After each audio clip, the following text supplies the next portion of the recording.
A ver, discutiendo. ¿Me escucha? Sí, doctor. Sí, Ok. doctor. Bueno, entonces vamos a empezar con el caso número uno. Los casos tienen que irlos subrayando si hay datos importantes para que podamos sacarle provecho al mismo. Entonces tenemos un varón de 50 años. Dice que es bebedor, un consumo de cerveza al día. No es mucho lo relevante, porque eso hay que sacarlo en gramos y tiene que haber una cantidad en gramos consumida en 10 años para yo hablar de un daño hepático por alcohol. Eh, Nos dice que no hay otro hábito tóxico, pero tiene un antecedente de trasplante hepático en septiembre del 2018. Allí ya cambia todo. ¿Por qué cambia todo? Porque es un paciente inmunosuprimido. Todo paciente que recibe un trasplante debe recibir un tratamiento inmunosupresor por un determinado tiempo. Aquí no nos los están especificando, pero por lo general ellos reciben ciclosporina, azatropina, reciben micofenolato, reciben esteroides y ya ahí cambia la inmunidad del paciente. Entonces, no es cualquier paciente que tienen al frente, ¿sí? Es un paciente que ustedes tienen que ponerle el ojo, tienen que, a lo mejor tiene otros gérmenes que no son los comunes en cualquier persona y eso cambia el pronóstico ante cualquier enfermedad. Nos dice que tuvo además una neumonía el 20 de mayo del 2023 tratada con meropenem, 7 días sin aislamiento. No sabemos el por qué los médicos tratantes iniciaron con meropenem. Recuerden que el meropenem es un carbapenémico de solamente uso intrahospitalario, ¿sí? Recuerden que tenemos carbapenémicos de uso en la comunidad, que ¿cuál es? Cualquiera que me lo El pueda decir. vertapenem. Ertapenem, muy bien. Y los demás se utilizan con, eh, en pacientes que tienen ya alguna infección intrahospitalaria que sea resistente a un determinado antibiótico. Sí, en este caso, como estamos hablando de los betalacámicos, pues a este grupo como tal. A lo mejor se basaron en este antecedente importante de haber iniciado un tratamiento, pero el hecho de no se justifica. Sin embargo, bueno, acude a urgencias el 6 de junio. Fíjense que el 20 de mayo al 6 de junio es aproximadamente 2 semanas, ¿sí? Entonces, probablemente esto es una recaída, a lo mejor este germen que está acá, que le produjo la neumonía, es el mismo que está acá. No lo sabemos, pero probablemente sí. Entonces, vuelve a presentar fiebre, tos con expectoración purulenta de 5 días de evolución sin otros síntomas. A la exploración física destaca regular estado general. Fíjense la presión arterial, fíjense la frecuencia cardíaca y fíjense el hallazgo ocultatorio que hay a nivel del campo basal izquierdo. Hay crepitantes. Entonces, esta tensión me habla de inestabilidad hemodinámica, hay una respuesta inflamatoria sistémica y completando con los analíticas que refiere el caso, pues hay una acidosis metabólica, los reactantes de fase aguda están elevadas, hay leucocitosis importante, hay consumo de plaquetas, hay neutrofilia, hay tiempos prolongados, el micrófono de alguien por allí. Eh, y esta tensión y todo esto en combinado con la clínica me habla de un cuadro séptico, lo más probable es que esté en shock. Entonces, eso es un dato más importante. Entonces, tenemos un paciente de 50 años con antecedente de trasplante hepático, quien viene con una neumonía, probablemente en recaída, actualmente en shock séptico. Se le aísla el cultivo y hay una Klebsiella pneumoniae productora de carbapenemasa tipo Verona, Integrón, Aponte, metalo, betalactamasa. Entonces, ya con ese dato importantísimo, ya sabemos de por qué no respondió bien a Meropenem, porque si ustedes se pusieron a investigar las preguntas que yo le hice, pues ahí podían haber respondido las mismas cosas. Entonces, eso es un dato muy relevante. Además, nos hablan de que hay resistencia a ciprofloxacino, clotrimazol, que es trimetoprim-sulfa, gentamicina y nitrofurantoína. Entonces, hablamos de que había una serie de preguntas, entonces establezca el diagnóstico, ya lo dijimos, ¿verdad?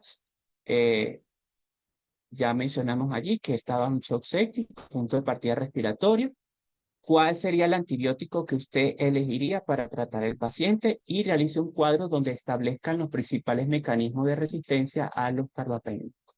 Entonces aquí yo les traje el cuadro, ya este es un cuadro que ya nosotros habíamos discutido un poco en clase. Claro que no nos podemos hablar mucho de resistencia bacteriana porque eso se debió haber hablado en microbiología, pero repasando acá, dijimos que se clasificaba de acuerdo a la clasificación de Amber, que es una clasificación molecular, que dependiendo del tipo de clase, pues se van a grabar en agrupar en subtipos. Hablamos de la clase A cuando se expresaba en Bless y en carbapenemasa, que son las que más actualmente tenemos a nivel mundial.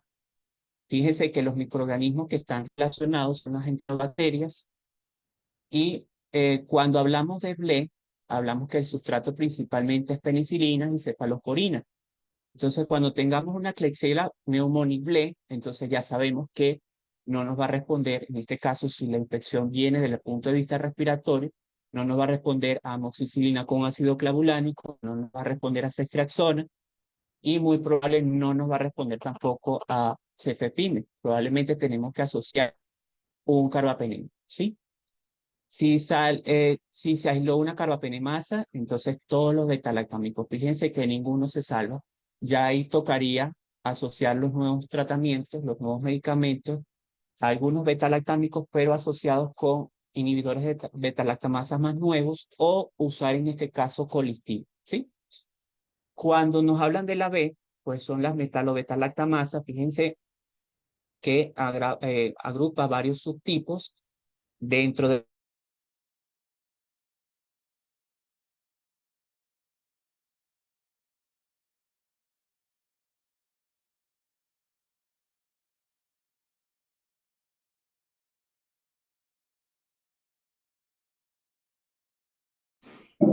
Doctor, se dejó de escuchar.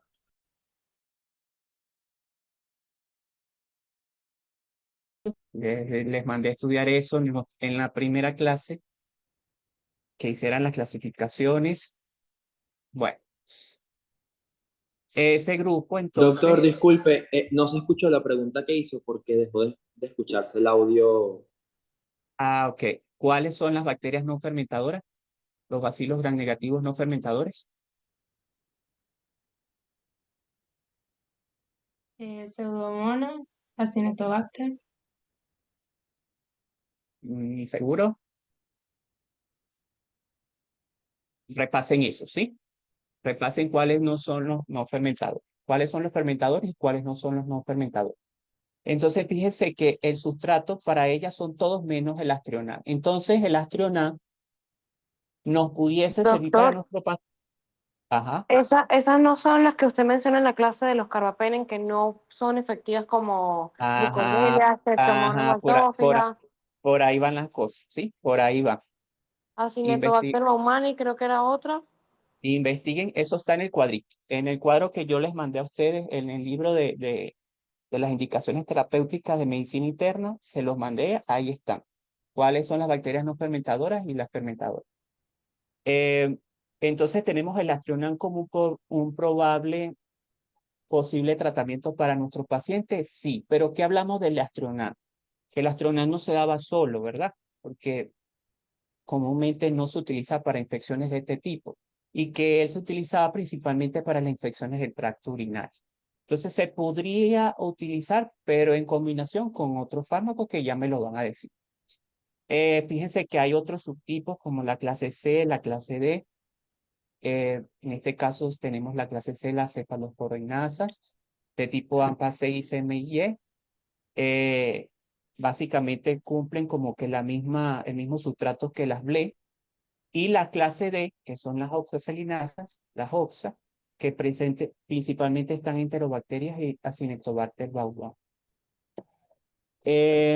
Existen otros mecanismos de resistencia, principalmente los cambios en las porinas y en las bombas de flujo, que son ya mecanismos no enzimáticos, pero que son también mecanismos que utiliza la bacteria para eh, evadir o para que no se cumpla la función del antibiótico. Entonces, el diagnóstico Dijimos que era un shock séptico, punto de partida respiratorio, secundario a una neumonía basal isquemia, etiología bacteriana por Klebsiella pneumoniae, productora de carbapenemasa tipo Verona integron aconde, metal o beta-lactamasa, y el tratamiento de elección es ceftazidime avibactam. ¿Alguien había elegido la ceftazidime avibactam?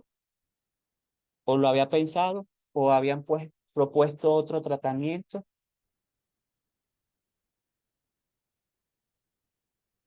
Por ahí me mandaron unos estuvieron, lo colocaron también.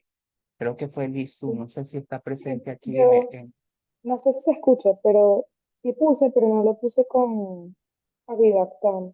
Puse Ajá, sí, yo lo ceftazidime. leí, yo lo leí.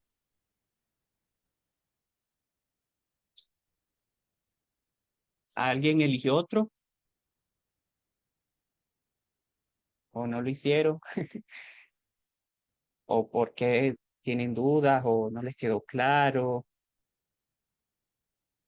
Si repasamos esto, o sea, o sabemos de dónde provienen las resistencias bacterianas, podemos plantearnos unos posibles elecciones de tratamiento. Eso va a depender de la disponibilidad, obviamente, que tengamos en nuestro centro. Pero los nuevos inhibidores de la beta-lactamasa, como son R-Levactan, el Avibactam, unidos con el ceftazidime o con el meropenem, nos ayudan mucho a evitar estas respuestas, muchachos, a estas enzimas.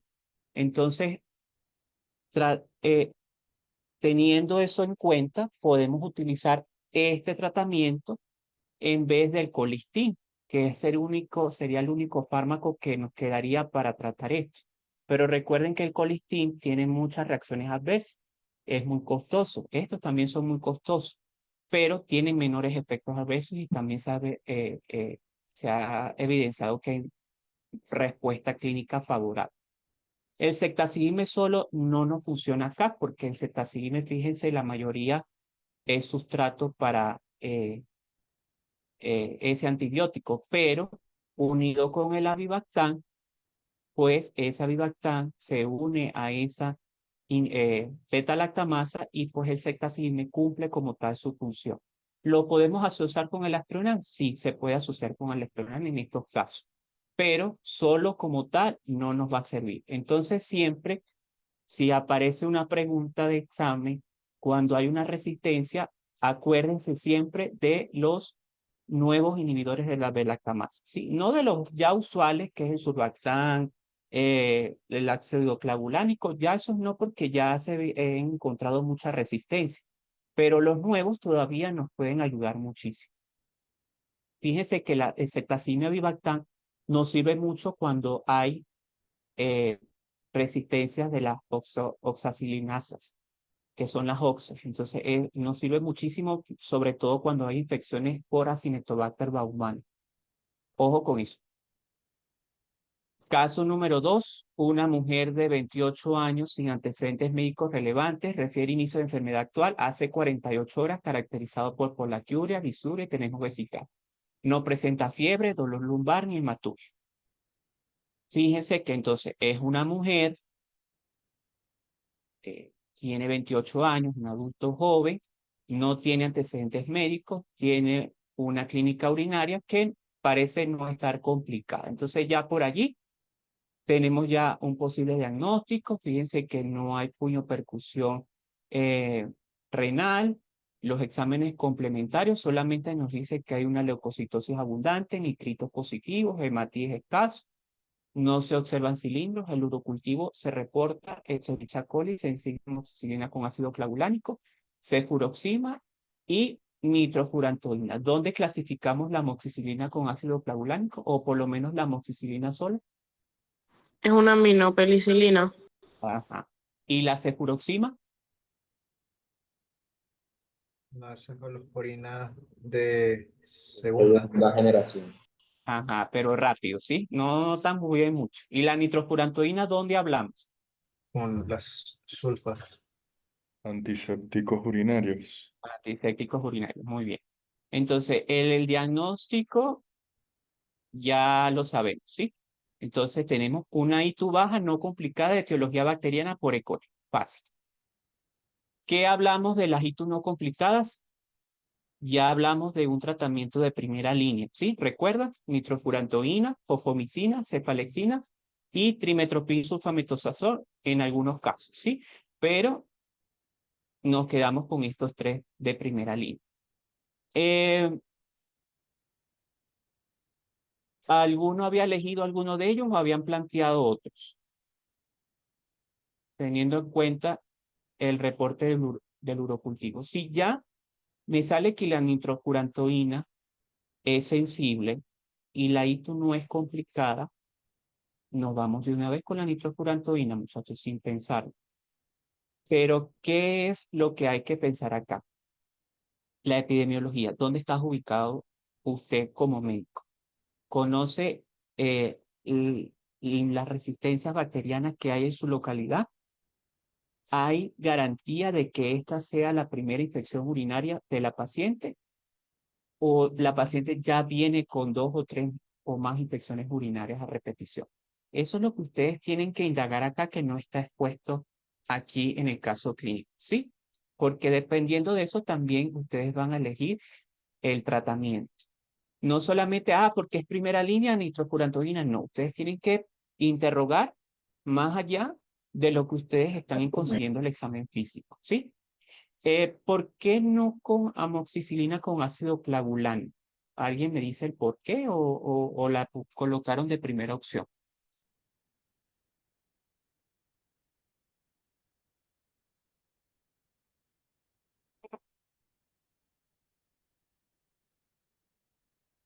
Hola. Recuerden que si ya garantizamos que es la primera infección de la paciente o por lo menos es la primera en el año en que vamos, em, no hay garantía, o sea, no hay datos relevantes de que pudiese tener un daño a nivel estructural de la vía urinaria y no hay un antecedente importante en ella, directamente nos vamos con la nitrofurantoína. ¿Para qué? Para evitar la resistencia, porque esta amoxicilina con ácido clavulánico nos puede servir más adelante para otra infección, ¿sí? Y así evitamos la resistencia bacteriana. Por eso no es de entrada. ¿Nos va a servir? Claro que nos va a servir. La paciente va a mejorar con la amoxicilina con ácido clavulánico, pero no es la elección, muchachos. Recuerden que acá estamos trabajando em, con nivel de evidencia, ¿sí? Entonces, de primera opción, nitrofurantoína. Si la cosa ya es complicada, hay otros datos o ya hay resistencia en su localidad, o la paciente desconoce o usted sospecha de algo, entonces váyase por algo seguro. Y recordemos que la bacteriuria sintomática entonces se define como la presencia de bacterias en la orina, generalmente con un recuento específico de 10 a la 5 unidades formadoras de colonia por ml o 10 por 8 unidades formadoras de colonia por litro, en ausencia de síntomas urinarios o generales. La paciente tiene clínica urinaria, ¿sí? Entonces, adicional a eso, tiene también un uroanálisis patológico. Entonces, esto no se cumple con la paciente que se nos está presentando. Pero, ¿por qué le hago relevancia a esto? Porque muchas veces en la vida cotidiana, pues, hay médicos que envían tratamientos para una bacteria asintomática y eso nos crea resistencia, muchachos. Entonces, eso no se debe hacer y eso se lo recargo importante. ¿Y cuáles son las indicaciones que deben cumplirse en la bacteriuria asintomática? Pues ya lo mencionamos en clase, que son principalmente en pacientes embarazadas, pacientes que van a un procedimiento urológico y algunos pacientes que tengan una inmunosupresión específica, ¿sí? Es allí donde vamos a tratar. Y mayormente los tratamos con estos fármacos en una duración más prolongada en comparación a tratar con una infección urinaria no complicada. ¿Dudas con esto? ¿O alguna pregunta? No, doctor. Todo, Por todo ahora bien, todo gracias. claro. Ok, caso número 3, entonces tenemos un caso muy similar, pero ya más complicado. Fíjense que ya es un hombre. Hombre es complicada, ¿sí? independientemente de la edad que tenga. Sin embargo, nos dice que es diabético, entonces ahí complica más el cuadro. Y de paso, con hiperplasia prostática benigna. ¿Sí? Entonces ya tenemos 3 datos allí que son sumamente importantes para yo diagnosticar y hacer la terapéutica inmediatamente. Motivo de consulta: presenta hace 3 días fiebre, escalofríos, dolor lumbar derecho intenso, náuseas y vómitos. Refiere por la y disuria previos al inicio de la fiebre. El examen físico: un paciente con regular estado general febril, abdomen blando, doloroso a la palpación y fosa lumbar derecha, cuya percusión renal derecha positiva. Fíjense entonces que ya allí tenemos prácticamente un diagnóstico, una infección de tracto urinario complicada. ¿Alta o baja? Es alta lo más probable. ¿Por qué? Porque tiene percusión derecha positiva y tiene dolor a nivel lumbar. Eso ya me habla de que hay que buscar algo en ese riñón derecho. Entonces, fíjense en los complementarios, pues nos dicen que hay un uroanálisis positivo, con nitritos positivos, hematíes presentes y cilindros leucocitarios. Entonces, ya estos datos me hablan de un daño renal, ¿sí? Los nitritos más que todo se asocian con el tipo de bacteria que está asociada. Los nitritos más que todo los produce Escherichia coli, Klebsiella, Proteus, ¿sí? Hematíes presentes hay que ver si son eumórficos o si son dismórficos, ¿sí? Porque si son dismórficos, el daño viene propiamente del glomérulo. En cambio, si son eumórficos, vienen propiamente de la vía urinaria. Entonces, ahí podemos distinguir. Los cilindros leucocitarios pueden aparecer en infecciones, pero también en daño renal. Pero recuerden que este paciente es diabético. Yo no sé hasta qué punto haya daño renal acá, que el caso clínico no lo expone. Entonces, hemograma, leucocitosis con desviación a la izquierda, creatinina ligeramente elevada a 1.4. Habría que calcular la tasa de filtración glomerular para ver realmente cuánto es la depuración del paciente, ¿sí? Y interrogar al familiar o al mismo paciente si hay una creatinina previa para saber si este es el basal, porque recuerden que yo no sé si esto es por nefropatía diabética o está asociada a la misma infección que está presentando actualmente. Sin embargo, ya hay un urocultivo que reporta crecimiento por Klebsiella pneumoniae, sensible a cefepime, ceftriaxona, gentamicina y resistente a ampicilina. Ecografía renal: no se evidencia hidronefrosis ni acceso, pero yo no descarto con esto de que no hay una pielonefritis, ¿sí? Porque el eco renal primero es dependiente de la persona que lo está haciendo, ¿sí? Y segundo, no es muy bueno para las primeras horas en la pielonefritis. Más que todo se manda a hacer es una urotomografía. Y teniendo dolor lumbar derecho, con este análisis, yo le haré una tomografía. Entonces yo no descarto que sea una infección del tracto urinario alta por una pielonefritis o algún tumor o eh, alguna litiasis que tenga el paciente. Entonces, vamos a establecer el diagnóstico. Es una ITU alta complicada de etiología bacteriana por Klebsiella pneumoniae, ¿sí? Nos quedamos. Entonces, antibiótico a elegir, justifique su uso. Yo coloqué ceftriaxona más amicacina, otra opción Astrionar o amicacina, otra opción cefepime. ¿Alguien colocó algo similar? Yo había pensado en la Sí, Yo ceftriaxona puse sola. cefepime, Ajá, ¿por qué eligieron cefepime? Vamos a escucharlo.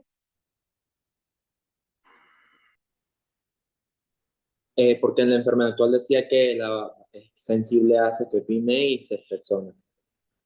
Ajá. Doctor, una ¿Alguien? pregunta. Ajá. Ahí no sería válido pensar que como la ceftriaxona se elimina por vía biliar, es mejor escoger el cefepime. No, no, no, no sería lo relevante allí. Igual la ceftriaxona no nos trabaja bien para la vía urinaria. ¿Alguien puso ceftriaxona sola? ¿Alguien la combinó? ¿Alguien Yo pensó en pensé en Astrionar? ceftriaxona sola. Sí, Ajá. doctor, yo también pensé en ceftriaxona sola, no la pensé combinada. Muchachos, recuerden que si estamos pensando en una ITU alta complicada, las ITU altas con monoterapia no funcionan mucho en el caso de ceftriaxona, ¿sí? Ceftriaxona va bien, pero en combinación con otro antibiótico, ¿sí? Con un sinergismo. En este caso, lo utilicé fue con amicacina, ¿sí? Pero ¿por qué no la puse de elección? ¿Alguien La sospechará el por qué? ceftriaxona. Por la No, nefrotoxicidad. exactamente, ¿verdad? Porque habría que a ver si esta creatinina es la basal o es que viene en aumento, ¿sí? Por eso yo no la puse de elección acá en este caso, justificando que el paciente viene con una creatinina en 1.4, obviamente aquí se me pasó calcular en la tasa para saber qué daño renal tiene, pero si ese paciente viene con creatinina en aumento, yo le doy a mi casina, muchachos, yo puedo empeorar el cuadro, ¿sí? Ojo con eso. Aunque la micacina, en el caso de las pielonefritis o las infecciones de tracto urinario alto, se utilizan nada más por 72 horas, por 3 días, muchachos, porque él tiene efecto postantibiótico, recuerden eso. Entonces, con 3 días es más que suficiente y la ceftriaxona sigue ejerciendo su función. El Astronan, igual, recordemos que el Astronan juega un rol muy importante a nivel em, del tracto urinario. En combinación con amicacina le quedaría perfecto, pero elegí el cefepime por la creatinina del paciente, ¿sí? Entonces yo coloco en mi reporte, bueno, en vista de que el paciente tiene infección de tracto urinario, pero viene con creatinina en aumento y se desconoce la creatinina basal del mismo, se da la opción de cefepime. Además que ya el urocultivo me la reporta como sensible. Entonces, algunas características del cefepime desde el punto de vista farmacocinético. Recuerden que él es baja absorción gastrointestinal, por lo tanto no se da por vía oral. Sus únicas presentaciones vienen para uso intravenoso e intramuscular. Se distribuye ampliamente en los fluidos y tejidos corporales, tiene una unión a proteínas plasmáticas del 20%, se metaboliza a nivel hepático en metilpirrolidoni, la cual se convierte rápidamente en óxido y la principal vía de eliminación es renal, de la forma inalterada del fármaco con una vida media de 2 horas. Entonces, esas es en relación a el cefepime. Los que utilizaron ceftriaxona es válido, pero recuerden, para las ITUs altas, siempre es con sinergismo, muchachos, ¿sí? Sola no. Y eso está aplicado en las guías actuales de las infecciones intrauterinas, inclusive en el SAMPOR, que es la guía para nosotros utilizar en cualquier tipo de infección del cuerpo humano. Entonces, indique los gérmenes uropatógenos, pues ya nosotros los conocemos, ya lo habíamos mencionado en clase. Escherichia coli principalmente, Mirabilis, Klebsiella, Staphylococcus saprophyticus, Pseudomonas, Aureus, Enterococos. Y recuerden, muchachos, otros patógenos que están asociados a diabéticos. ¿Cuáles serán? No son bacterias. Hongos. Hongos, ¿verdad? La cándida, no se les olvide eso. La cándida albicans está siempre presente en esos pacientes sondeados, en esos pacientes diabéticos con prostatitis, con crecimiento prostático. Así que si un paciente no mejora con el tratamiento, siempre hagan controles de uroanálisis porque les puede reportar por allí una blastoconidia y tienen que cambiar el tratamiento. Mofa con eso, ¿sí? Igual, lo que eligieron ceftriaxona es muy pendiente, muchachos, con las características farmacocinéticas. Va a hacer preguntas de examen. Caso número 4. Tenemos un hombre de 35 años, previamente sano, motivo de consulta, presenta desde hace 3 días, todos con expectoración mucopurulenta, fiebre de 38.5, dolor torácico de tipo pleurítico, que aumenta con la respiración profunda y dificultad para respirar. Examen físico, presenta crepitantes en base del pulmón derecho, la ocultación cardíaca es normal, exámenes complementarios, bueno, hay un infiltrado alveolar en el lóbulo inferior derecho. Hemograma con leucocitosis con neutrofilia, la saturación está perfecta y se observa el diplococo gram positivo. Entonces, ¿cuál es el diplococo gram positivo? Presente en el tracto respiratorio bajo. Streptococcus pneumoniae. Ajá, muy bien. ¿Cuál es el antibiótico a utilizar de forma empírica, muchachos? Empírica, en las infecciones del tracto respiratorio bajo.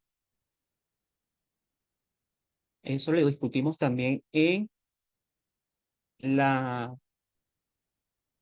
en la preparaduría de Vicencio, los que estuvieron en esa clase. Aminopenicilinas.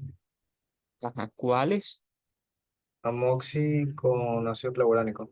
Ajá, ¿cuál otra más? Ampicilina sulbactam. Ajá. ¿Qué pudiesen utilizar en este caso que también les pudiese servir? ¿Cuál cefalosporina de tercera generación?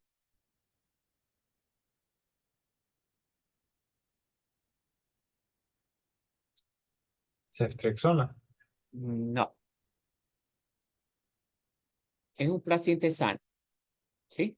35 años, sanos, está saturando bien, el curso 65, creo que le da cero. Entonces, este es un paciente que lo vamos a manejar de forma ambulatoria. ¿Cuál cefalosporina de tercera generación tenemos para presentaciones por vía oral?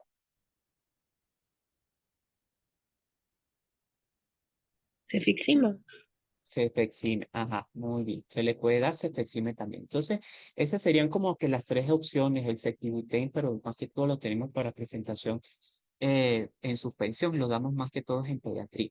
Pero pudiesen ser las opciones. Pero recuerden que como estamos hablando de forma empírica, tenemos que sospechar también de gérmenes atípicos, ¿sí? No solamente quedarnos con este neumonio, que obviamente ya se reportó y lo podemos tratar básicamente con esa aminopenicilina unida con el inhibidor de la beta-lactamasa, pero si yo no tengo esta tinción de Gram, que mayormente no la tenemos, o que no hicimos el cultivo, entonces debemos de asociar un macrólido. Sí, muchachos, ¿cuál macrólido vamos a utilizar? Acitromicina o cloritromicina. Acitromicina o claritromicina. Muy bien. Entonces, hablamos de las indicaciones de las reacciones adversas de los fármacos que usted utilizará. Fíjense que yo puse acá la amoxicilina con ácido clavulánico, que es de elección, ¿sí? Si es un paciente sano, si es un paciente que es su primera infección y no hay datos relevantes epidemiológicos, la amoxicilina le va a ir muy bien a ese paciente. Nada más si ya tienes el GRAM. Si no, asocias la acitromicina en este caso por 5 días y por 7 días la amoxicilina y resolvimos el caso de nuestro paciente. Recuerden que la amoxicilina es un fármaco muy seguro. Las reacciones adversas son pocas, náuseas, vómitos, dolor abdominal, candidiasis por barrido de la microbiota, pero obviamente si es un paciente que hace algún tipo de reacción, pues pudiesen también estar allí presentes. Aunque las reacciones por hipersensibilidad de la amoxicilina con ácido clavulánico son muy bajas, pero pudiesen estar presentes. Pregunta de examen también, reacciones de hipersensibilidad por las por los betalactámicos, ¿sí? Pendiente con eso. Aquí tenemos otro caso ya más complicado, una mujer de 70 años con diagnóstico de enfermedad pulmonar obstructiva crónica y dice que ya está estadiada con Goldberg. Doctor, Esto, disculpe, ajá, ya que lo mencionó en el caso anterior, en el quiz tuvimos una pregunta que me dejó bastante como pensativa porque decía algo como si las reacciones de hipersensibilidad son de la penicilina ajá. rápidas, es algo así como aceleradas, y eso había que, eso estaba subrayado, son medidas por IgE. A eso hay que responder si era verdadero o falso, pero me quedó la Lo duda, que pasa es que yo no hice esas preguntas, este me muchacho, imaginé. yo no hice, bueno, y pido disculpas porque yo llegué ayer, yo estaba fuera del país y yo estuve ausente esos días porque ya había pedido el permiso.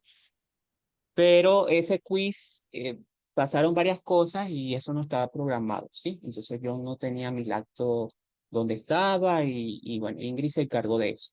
Entonces no lo, lo que pasó allí yo no puedo opinar mucho porque no fueron mis preguntas. Mi duda está, pero sí son por medidas por IgE, ¿verdad? La razón de Tendría hipersensibilidad. que ver la pregunta, muchachos. Es que la Tendría- palabra que había que corregir era como acelerada y obviamente sí son inmediatas, pero no sé. Recuerden que no todas están mediadas por inmunoglobulina E, ¿sí? Hay unas que son más retardadas. No sé cómo formularon la pregunta, porque por lo general en los quizzes se justifican zonas falsas. No sé si esa era verdadera o falsa. No sé qué había Pues subrayado allí. tampoco, doctor. O sea, yo creo que lo puse verdadera porque lo escuché en una prepa de Bernal, que eso era una pregunta que le estaba haciendo al doctor Butó y cómo se decía, yo lo busqué en el Goodman y allí salen que eso, que las aceleradas eran por la IG, pero, pero bueno, en verdad, no sé si la puse bien. Pero en O el sea, yo Goodman lo sale hubiese la hecho, respuesta. pero eso fue ya después a última hora que ustedes decidieron hacer el quiz. Entonces, lo formuló fue la doctora Ingrid. Entonces, no Y puedo. también en la guía que nos mandó la profesora Amparo, ella hace una pregunta sobre eso. Eso fue que lo busqué, en verdad. Y bueno, decía que sí, pero no sé cómo le tengo la papel en verdad tenía la correcta. Bueno, si quiere, si alguien tiene formulada, pues podemos discutirla vía correo electrónico y ahí resolvemos lo que le hayan preguntado. Pero si la tienen bien formulada, o sea, si alguien recuerda exactamente qué fue lo que le preguntaron para yo poder resolverles la duda. Entonces, vamos a continuar acá. Em, Dijimos entonces que la paciente en ella EPOC ya viene con aumento de la cantidad de moco y con mayor dificultad para respirar, de 5 días de evolución, no refiere fiebre, con signo de dificultad respiratoria leve, tórax en tonel, ocultación, sibilancias respiratorias dispersas y ROW. Entonces ya la espirometría con las características del EPOC, gasometría con hipoxemia leve, hemograma sin leucocitosis, tinción de gran y cultivo de esputo, eh, a hemófilos influencia, sensible a amoxicilina con ácido clavulánico y acitromicina.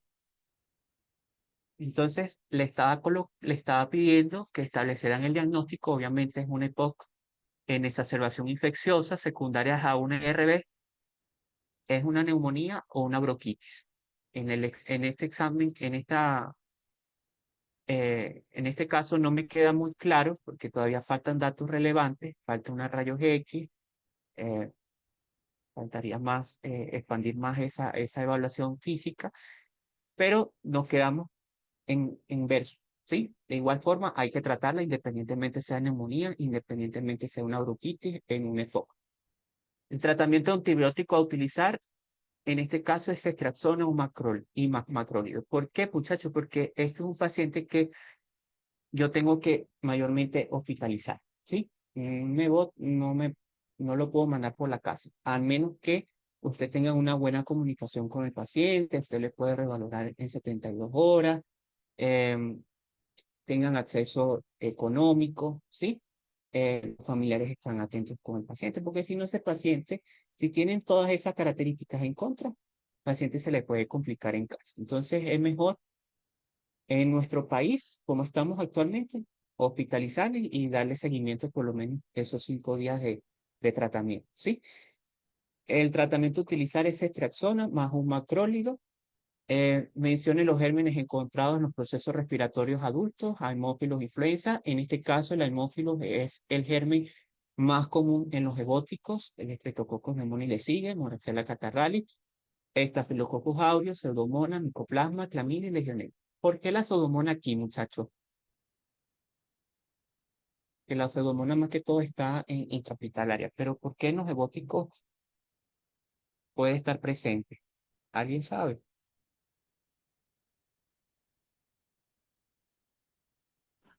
Por el uso de esteroides inhalados.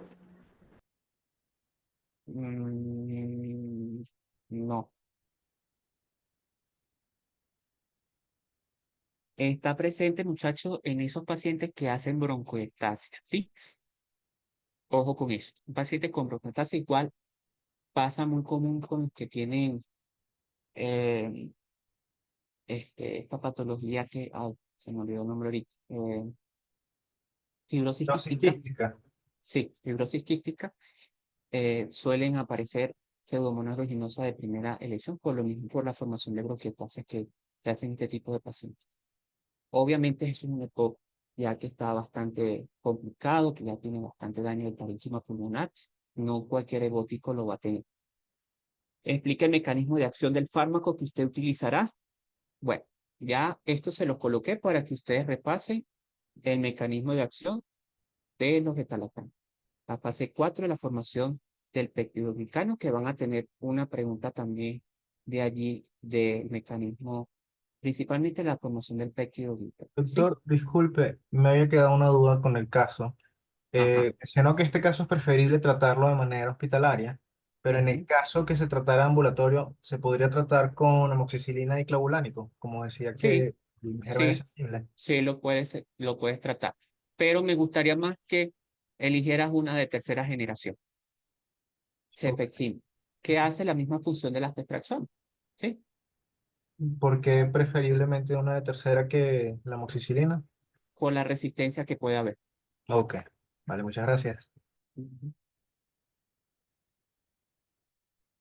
El otro caso es un hombre de 22 años sin antecedentes médicos relevantes. Motivo de consulta, presenta de hace 24 horas cefalea intensa, progresiva, rigidez de nuca, fiebre de 39 grados, náuseas, vómitos y fotofobia. En las últimas horas ha presentado somnolencia y desorientación. Examen físico, regular estado general, febril, somnoliento, pero responde a estímulos, se evidencia rigidez de nuca marcada, signo de Kerner positivo. Hasta los momentos acá ya tenemos diagnóstico, ¿sí? Un hombre de 22 años con prácticamente con clínica del sistema, de infección del sistema nervioso central. Puede ser una meningitis, puede ser una meningoencefalitis, pero es raro que un paciente de 22 años tan joven me haga una meningitis. A pesar de que me dice que no tiene ningún antecedente médico, sospechen siempre de inmunosupresión en él. Pídanle HIV, pídanle BDRL, piensen en otra cosa, ¿sí? O búsquenle alguna patología estructural a nivel del tracto respiratorio alto, una otitis, una sinusitis, algo por continuidad que haga infección a nivel del sistema nervioso central. No se observan lesiones petequiales en piel. ¿Por qué es importante eso?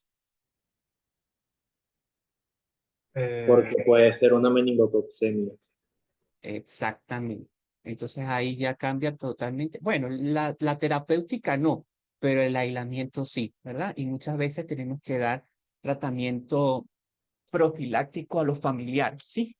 Con rifampicina cuando hay infecciones del sistema nervioso central por Neisseria meningitis.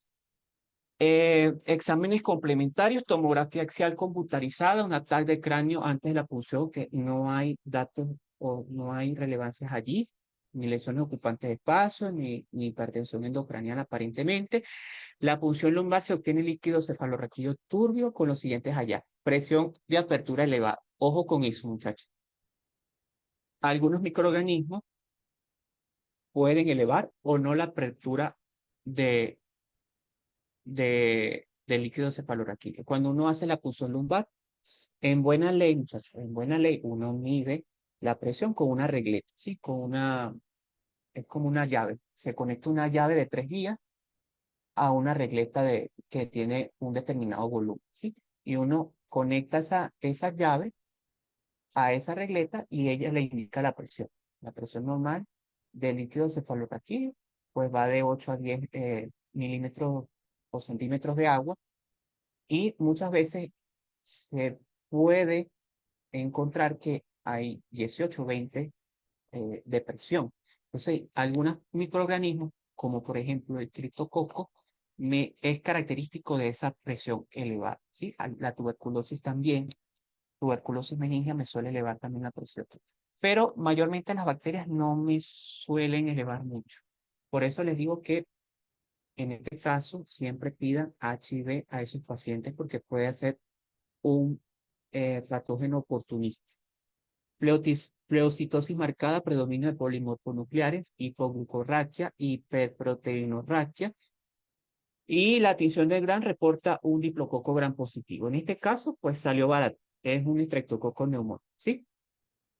Entonces, ¿cómo lo voy a tratar yo? Ya establecimos diagnóstico, meningitis bacteriana por estreptococos neumónicos. Menciona el tratamiento empírico a utilizar en base a los hallazgos clínicos, paraclínicos encontrados. Justifique su uso. Yo puse ceftriaxona bajo banco. ¿Por qué? O no sé si alguien puso igual, o alguien difirió, o no sé qué quieren opinar.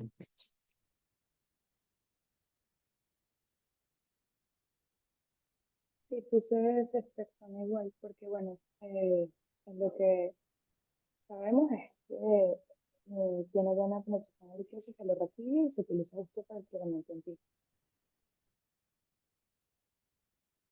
¿Alguien más? Porque cubren ¿Alguien Gram puso? positivos, que fue lo que nos arrojó la tinción de Gram. Y la vancomicina, pues. Y la ceftriaxona también tiene buena penetración en líquido cefalorraquídeo como la vancomicina. Ajá.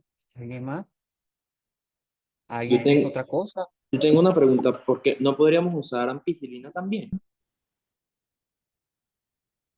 Ampicilina, ya vamos para allá. Buena la pregunta. ¿Alguien más puso otra cosa? A cubrir microorganismos resistentes a cefalosporina.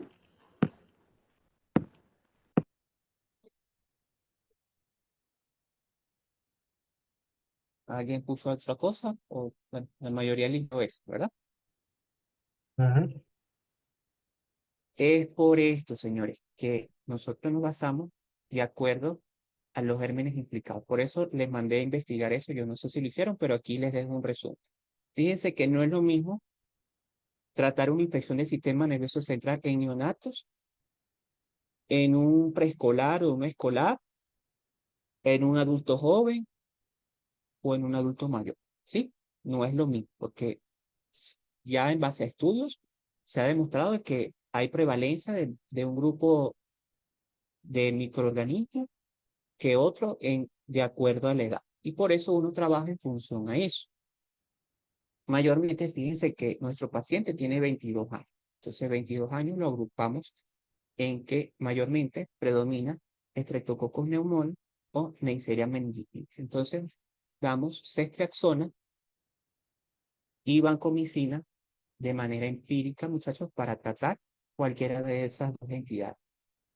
¿Por qué ceftriaxona? Bueno, porque tiene bastante cobertura y la vancomicina más que todo se da porque para evitar resistencias que se pueden encontrar dentro de ese Streptococcus pneumoniae. Y muchas veces también en menor proporción está implicado el Staphylococcus aureus, pero en menor proporción porque eso también tiene sus factores de riesgo, más que todo eso eh, está asociado a esos pacientes que tienen alguna prótesis o algún sistema de drenaje, ¿sí? Pero es por eso que nosotros lo utilizamos, ceftriaxona y vancomicina para evitar resistencia de entrada. Recuerden que la ceftriaxona se debe aumentar la dosis para que tengamos mayor concentraciones a nivel del sistema nervioso central. Podemos utilizar los esteroides para tener una mayor penetrancia de estos antibióticos al mismo. Y la pregunta que hizo Joan, creo que fue el que preguntó por qué ampicilina. Recuerden que la ampicilina sola la damos para esta señora que está acá, que se llama Listeria monocytogenes, ¿sí?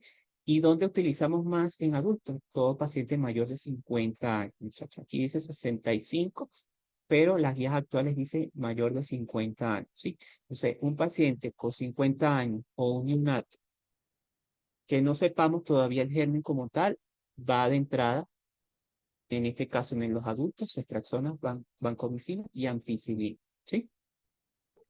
Doctor, una pregunta. Ujú. Ajá. Yo tengo entendido que el cefotaxime me va a alcanzar a nivel de líquido cefalorraquídeo concentraciones superiores, o sea, como de 15% con respecto al ceftriaxona. Entonces no podríamos poner cefotaxime. También se puede utilizar esa Ok, protección, no hay problema. ok. Pero lo que pasa es que la ceftriaxona tiene mayor vida media, ¿sí? Lo podemos utilizar 2 veces al día. En este caso, para infecciones del sistema nervioso central, la ceftriaxona se tiene que dar 2 veces al día, muchachos, cada 12 horas, y son 2 gramos. Por lo general uno cumple 2 gramos. Yo sé que ustedes no manejan dosis, pero para tratar una infección urinaria, para tratar una infección respiratoria, una infección de piel con ceftriaxona, es una dosis al día, porque la vida media nos permite para eso. Pero en el caso del sistema nervioso central, la tenemos que utilizar 2 veces al día y a esa dosis, 2 gramos cada 12 horas. Se pudiese utilizar la ceftriaxona si no tenemos disponibilidad de ceftriaxona, pero de elección de entrada es ceftriaxona, ¿sí? Gracias. Además que se ha visto más respuesta del Streptococcus pneumoniae con ceftriaxona que con la misma cefotaxima. Ajá. Y si muchacho, y si el paciente sale HIV positivo, ¿qué tienen que pensar ustedes?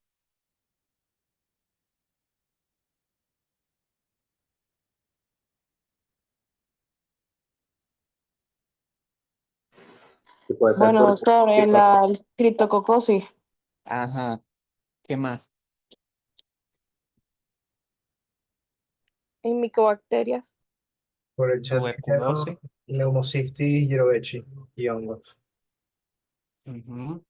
¿Qué otro señor me está afectando a nivel del sistema nervioso central? Muy importante, lo vimos en la clase de sulfas. toxo, Ajá, nunca se les olvide la tox. Ojo con eso, ¿sí? Pónganlo en mayúscula y busquen tox. Ajá, aquí tenemos, ya estamos terminando, un escolar de 7 años de edad sin antecedentes médicos relevantes, quien hace una semana presentó una faringitis viral autolimitada. Motivo de consulta: presenta desde hace 48 horas dolor intenso en la pierna derecha, localizado en la región distal del fémur, que se exacerba con el movimiento y la palpación. Refiere fiebre hasta 38.8 y claudicación al caminar. Examen físico: febril, irritable, se evidencia tumefacción, eritema y calor en la región distal del fémur derecho. Movilidad de la cadera y rodillas limitadas por el dolor. No se observan heridas ni signos de celulitis en la piel adyacente. Examen complementarios: radiografía de fémur derecho, cambio sutil y subjetivo de reacción perióstica temprana, hemograma leucocitosis con neutrofilia, fractantes de fase aguda elevados, hemocultura reporta un estafilococcus aureus sensible a oxacilina, cepasolina y clindamicina, y resonancia magnética que se evidencia colección líquida subperióstica y edema óseo en la metáfisis distal del fémur. Ya con esto, ustedes tienen diagnóstico. ¿En qué pensaron? Del tratamiento. osteomielitis. Ajá. ¿Qué más? Una Que artritis, pudiese plantear como un diagnóstico diferencial por la cercanía que hay de la articulación, una artritis reactiva o una, re- infecciosa. una artritis de qué tipo. Séptica. La O artritis séptica pudiese estar en esa rodilla, pero habría que verla bien y garantizar de que no sea como, no haya afectación de la articulación. ¿Sí? Hasta los momentos nos quedamos con una osteomielitis aguda en región distal del fémur derecho. Y fíjense los gérmenes que están implicados de acuerdo al grupo etario. Fíjense, de 0 a 3 meses está de primera el Staphylococcus aureus, pero está este señor que es agalactiae, igual que el sistema nervioso central. Recuerden que la agalactiae está ¿dónde? Porque siempre está en los neonatos. Porque es el germen que está más que todo en la vía vaginal, muchachos, ¿sí?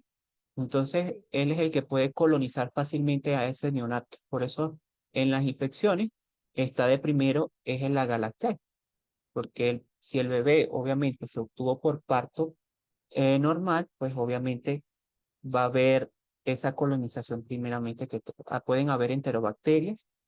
De 3 a 5 meses sigue ganando el aurio, ya cambia a piógenes, se asocian otros gérmenes, mayor a 5 años el aurio, el piógenes, y fíjense que aparece la Neisseria gonorrhoeae. eh, ya, déjenme cortar aquí un momento.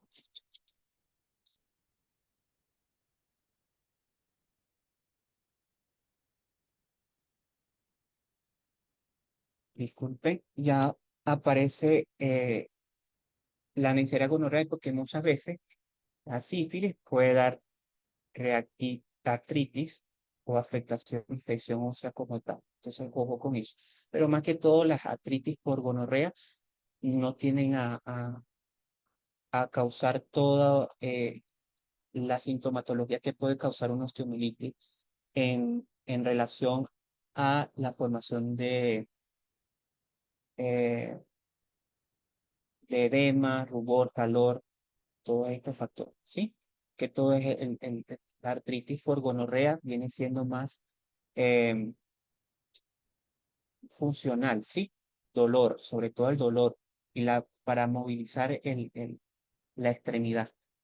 Heridas punzantes de piel, pseudomonas ruginosa, varicela, en este caso se asocia también el estreptococcus, y ojo con este señor, que muchas veces nos llegan a las consultas o nos llegan a la emergencia los pacientes drepanocíticos, ¿sí? ¿Por qué? Porque si hay un drepanocítico y tiene una afectación ósea, piensen en esta señora que suele estar en combinación con estos pacientes. Y del déficit del complemento, la Neisseria meningitis. Entonces, ya teniendo en cuenta esto, nos quedamos que la mayor proporción la tiene el Staphylococcus aureus. Entonces, el tratamiento a utilizar, nos quedamos con una oxacilina o dicloxacilina, ¿sí? O en este caso, cefotaxime o ceftriaxona. ¿De qué va a depender? De lo que nosotros tengamos en nuestros hospitales, dependiendo de las condiciones del paciente, condiciones socioeconómicas, la evolución del cuadro clínico. Fíjense que aquí me hablan inclusive ya, eh, de que hay una colección líquida. Probablemente este paciente tenga que ir a quirófano para ser drenado. Entonces, no tenemos un cultivo directamente de esa secreción, sino de un hemocultivo. Entonces, son parámetros que nosotros tenemos que eh, tener en cuenta a la hora de la opción. Pero, por lo general, nos quedamos con oxacilina o dicloxacilina. En este caso, en Venezuela no tenemos dicloxacilina por vía endovenosa, sí tenemos oxacilina, pero la desventaja de ellas es que eh, tenemos que utilizarla cada 4 horas, ¿sí? Entonces, eso es un poco tedioso, más que todo para el personal de enfermería, y hoy en día en nuestros hospitales, pues, ustedes saben cómo está con la enfermería. Obviamente eso no es razón para justificar el uso de otro antibiótico, pero lastimosamente en nuestro país pues, son factores. Pero de elección, la mayoría de las guías aprueban estas dos. ¿Dónde agrupaban estos fármacos, muchachos? Isoxazolinpenicilinas. Son las que llaman de Penicilina. resistente a beta-lactamasa. Es Ajá, ojo con eso. Y por aquí estaba otra señora que se llamaba, ¿cuál era la hermana de esta? la, la que Nafcilina. Que Clotza Fluoxacilina. y la nafcicilina. y la ajá, meticilina. Y la y la meticilina que ya no meticilina, está una. exactamente. Y también tenemos estas señoras que la podemos utilizar para este tipo de infecciones también, que son muy efectivas, sobre todo el cefotaxime, ¿sí? Em, ¿Hay ciertas consideraciones que tenemos que tomar en cuenta a la hora de tratar infecciones óseas? Sí, porque a pesar de que los betalactámicos, la mayoría de ellos tienen buena distribución, eh, no todos penetran de forma eficaz al hueso. Y las condiciones anatómicas de un hueso infectado, de un hueso con infección, pueden cambiar. Entonces, fíjense, el estado del hueso. La penetración es mejor en el hueso bien vascularizado y en presencia de inflamación que aumenta la permeabilidad. En hueso necrótico, secuestros que pueden haber en la osteomielitis, sobre todo en la osteomielitis crónica.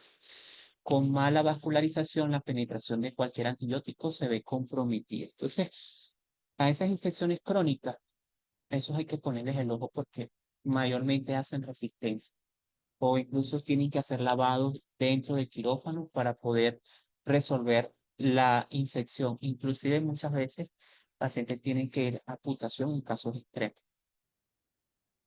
Unión a proteínas, los betalactámicos con baja unión a proteínas plasmáticas como la cefazolina que se une a un 70-90%, pero aún así eficaz, suele tener mayor fracción de fármaco libre y disponible para penetrar los tejidos. Dosis y frecuencia, administrar dosis altas y o frecuentes e infusión continua para mantener concentraciones por encima de la concentración mínima inhibitoria del patógeno es crucial, ya que los beta-lactámicos son antibióticos tiempo dependientes. Y el tipo de hueso, como por ejemplo la penetración, puede ser mejor en hueso esponjoso que en hueso cortical denso. Entonces, si el paciente presenta alguna hipersensibilidad del fármaco, ¿cuáles opciones quedaría? La clinda o la vancomicina. La clinda va de cajón si el paciente inmediatamente presenta reacciones a este tipo, muchachos. La vancomicina en este caso la dejamos reservada para una infección complicada o si ese paciente no resolvió o no hubo mejoría en 5 días o en 7 días de tratamiento. La mayoría de estos tratamientos son por uso prolongado. Una osteomielitis no es fácil de tratar, ¿sí? Requiere mínimo 14 días de tratamiento. Entonces, si en 7 días no hubo mejoría con esto, no hubo descenso de esos reactantes de fase aguda y la clínica persiste, pues sencillamente tenemos que rotar de antibiótico. Una de esas opciones es la vancomicina. Obviamente tenemos que guiar por los cultivos, que obviamente si ya teníamos un hemocultivo, nos guiamos por un segundo o por la toma del cultivo de secreción que se toma cuando el paciente vaya directamente aquí. Doctor, Dudas, muchachos, preguntas. Doctor, tenía una pregunta, bueno, pero no sé, yo- Sí, es el último caso. Ajá. Las infecciones de hueso siempre se tratan con monoterapia, ¿Cómo? Perdón. un solo antibiótico. No es como, por ejemplo, habíamos discutido antes. Se pueden utilizar en combinación, ¿sí? Mayormente dependiendo. Pues, los niños, por lo general, son los que llevan combinación, ¿sí? Eh, Mayormente las guías establecen combinaciones con aminoglucosa, ¿sí?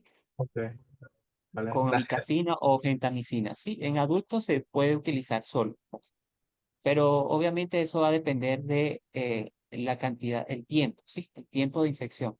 Porque en un adulto la osteomielitis mayormente se hace crónica, ¿sí? Y son esos pacientes que hacen rechazo de material de osteosíntesis o las hacen secundarias a la intervención quirúrgica. Muchas veces los patógenos que están allí implicados son gérmenes resistentes y son enterobacterias, ¿sí? Pseudomonas, Klebsiella o Staphylococcus aureus, sino que están allí. Eso ya requiere un tratamiento guiado por cultivos, ¿sí? Vale, En muchas eso gracias. mayormente lo manejo que es infectología. ¿Quién más pregunta? Doctor, yo Ajá. tengo una pregunta, en este caso de la osteomielitis. ¿Por Ajá. qué no sé si sería bueno plantear la ceftazidima? Es que yo la tenía que era de elección para osteomielitis. Ceftazidime también tiene, ajá, buena opción también, puede ser. Lo que pasa es que la ceftazidime, muchacho, no tiene muy buena cobertura para gran positivo, ¿sí? Eso es lo que pasa con la ceftazidime. En cambio, si ya tenemos un cultivo y me reporta una enterobacteria en hueso, ceftazidime es de primera elección allí, ¿sí? Chévere, gracias. y bueno, igual, por ejemplo, en las cefalosporinas de primera generación, tengo que la cefazolina es justo la que se utiliza para gram positivos, incluyendo los que son Ajá, resistentes a meticilina, y esa fue la que yo había puesto aparte también, de la también, azacilina. ajá. Oxatilina también, la cefazolina. Ajá, bueno, o Mayormente sea las que cefalosporinas de primera y segunda generación tienen muy buena respuesta a hueso. En niños, ok. más que todo. En niños que vienen directamente de la comunidad, que son los que más hacen este tipo de infección, ¿sí? La osteomielitis tiene mayor prevalencia en niños que en adultos. Y ojo con con la cefazolina, con las profilaxis. Sí, muchachos, que eso es pregunta de examen también. Estudienla poquito más. Les voy a hacer como un recuento donde tienen que hacer peptidoglicano, em, cefalosporinas de primera generación, más que todo la cefazolina, eh, ceftriaxona, muchachos, por favor, profundicen en ellas. Meropenem, por favor, también. Astrionam. eh, eh, les puse un caso clínico de sepsis.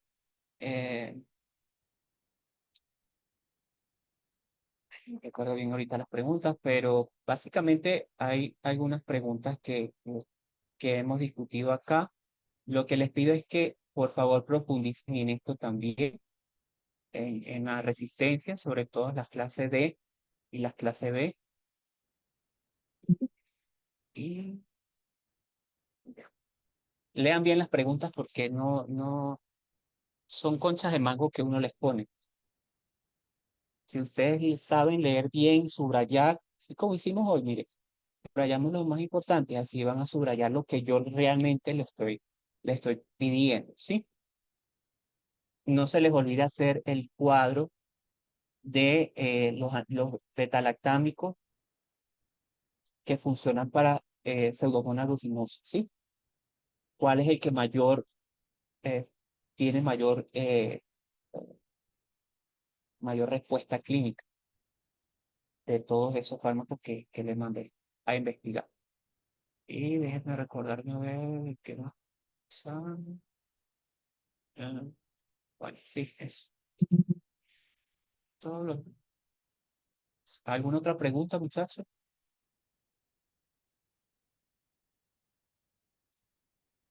Doctor, yo le había dejado una duda que era, pero creo que ya me quedó más claro. Si en las sulfas, en la clase Ah, usted sí, me Natalia, comentó, pasa que ajá, no en te la pude clase usted responder el comentó correo. que eran efectivas para Streptomonas maltófila, pero también son para todas las otras bacterias que aparecían, que no se podían Sí, tratar con sí, carbapenem. mayormente, sí, el trimetoprim sulfa me tiene sensibilidad para ese tipo de bacterias, ¿no?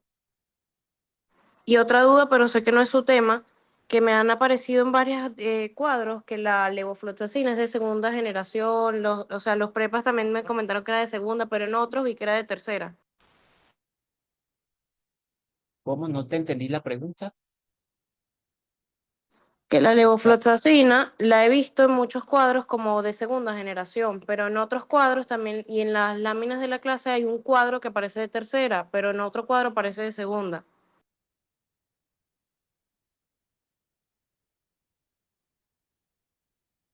Mi duda era si la consideramos eh, como de segunda generación, pues, la de levofloxacina. segunda, ella es de segunda, ¿sí?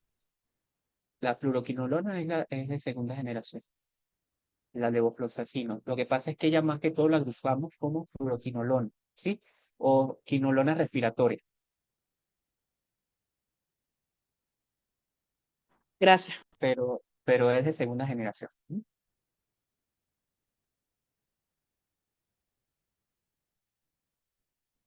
Ojo también con